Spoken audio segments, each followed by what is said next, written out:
So I read a very interesting article yesterday. It was a short one about a man named Yisrael Kristal, who's the oldest man in the world.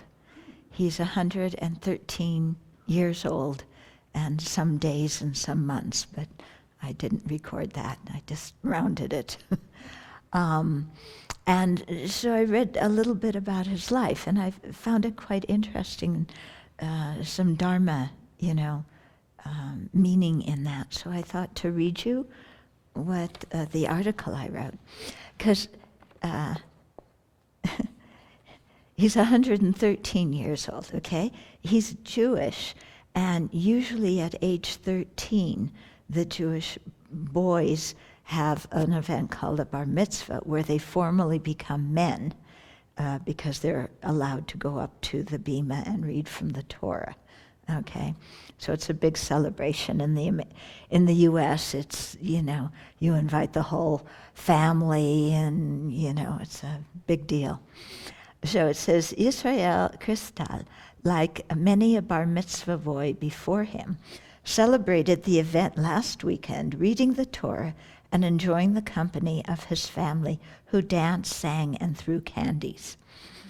But Mr. Kristal was surrounded at the ceremony in southern Israel by his 2 surviving children, 9 grandchildren, and 30 great-grandchildren. He is 113 and had to wait a century to have his bar mitzvah. Okay, listen to why.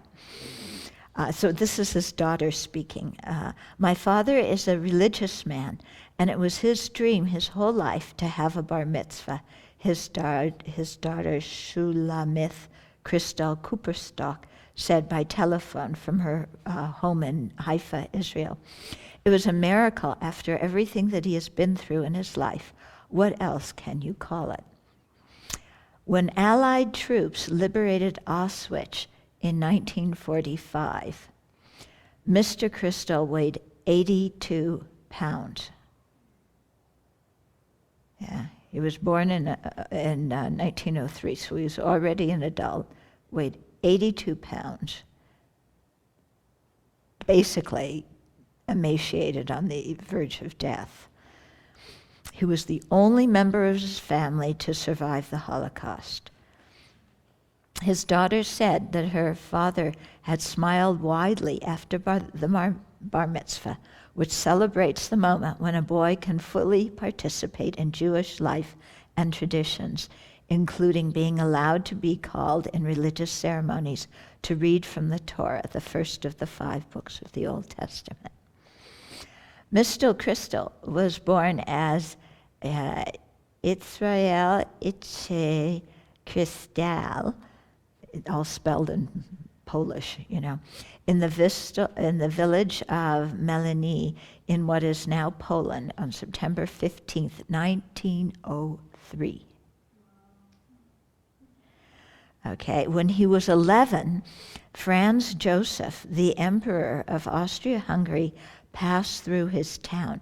I mean, Austria-Hungary, we read about that in history books. That's like long, long time ago. Yeah, but yeah, the emperor, passed through his town. The boy threw sweets at the emperor, perhaps presaging Israel's career in the chocolate and candy business.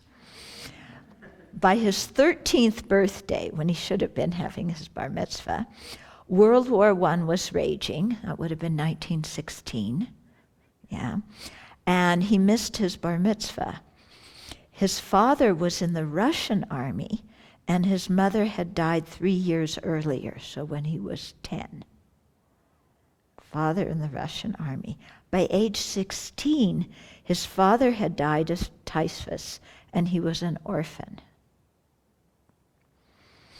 After the war, this is World War I, he opened a candy store in the Polish city of Lodz with an uncle, and he prospered. But after Germany invaded Poland in 1939, Mr. Kristal, his wife, and their 2 children were moved to the ghetto in Lodz, where the children died.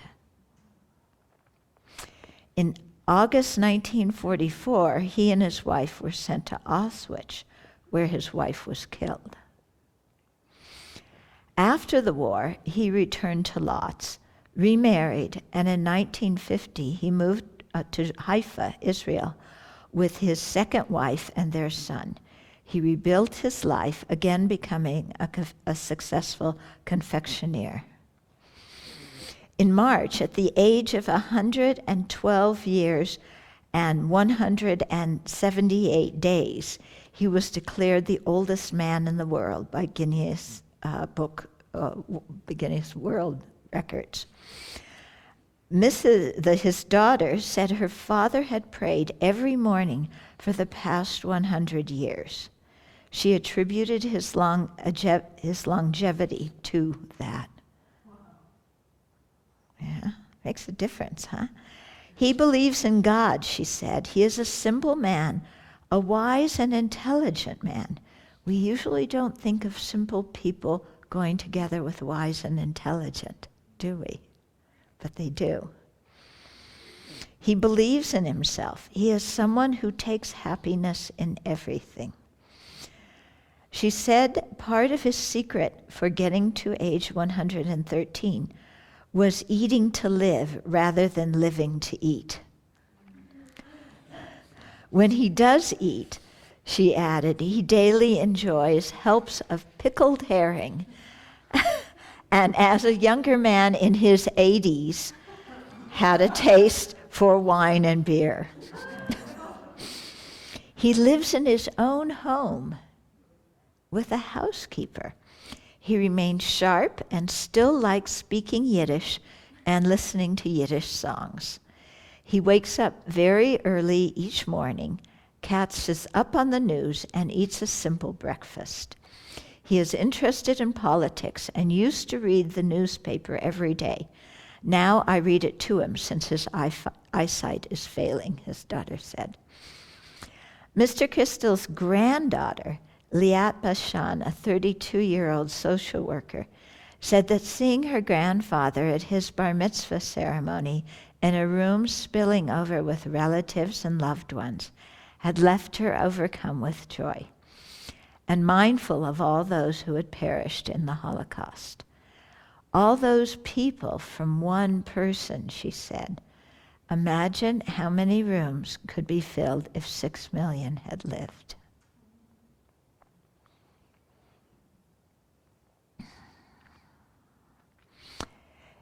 She added, every time I see my grandfather, I want to make a blessing. Yeah. So in reading that, I thought, first of all, on a physical level, living through 2 world wars and being in Auschwitz at 85 pounds, you can see that it's not only what we eat and taking care of our health that creates a long life. There's got to be karma. Because it's amazing that he made it past 1 or 2 years after being liberated, given the state of his health and what he went through. That's just on a physical basis. So there's got to be karma factoring into this. Then you see how much loss he had. His mother at 10, his father at 13, 2 children killed, followed by his wife being killed. All of his relatives perished in the Holocaust. Yeah, his whole business, his whole life totally wiped out. And yet this person did not get depressed and discouraged. And he, after he immigrated to Israel, he made a life for himself. Had a family, had a confectionery store, and was a very happy person. And you think of, how we get bummed out by small things, and somebody like this has gone through so much, and yet still his mind is not oppressed by it, and he's able to to really have a happy thought. The photograph in the story showed him kissing the Torah. Yeah, which is, what you do. So to me, it really, indicated, something about karma, something about the force of the human mind, the kind of attitude we have. His being a religious person, many people at Auschwitz lost their faith. Yeah. Elie Wiesel wrote a lot about this, all the arguments, because he grew up in a very religious family before he got sent to the camps. And all the arguments he had with God and wondering if God existed, because how could God possibly allow the Holocaust to happen? If you've ever done any reading about what happened in Nazi Germany in the camps, I think everybody should do some reading on that. It's shocking, totally shocking what happened. And we think we're civilized. So I think there's something, in his life story that we can learn from. So I wanted to share that with you. And I can just imagine his bar mitzvah, which already at age 13 is a big thing with the mishpocha, with the family. But it's usually the elder people in the family. And for him at his bar mitzvah, it was all the people who were younger than him. Yeah, so quite an amazing situation.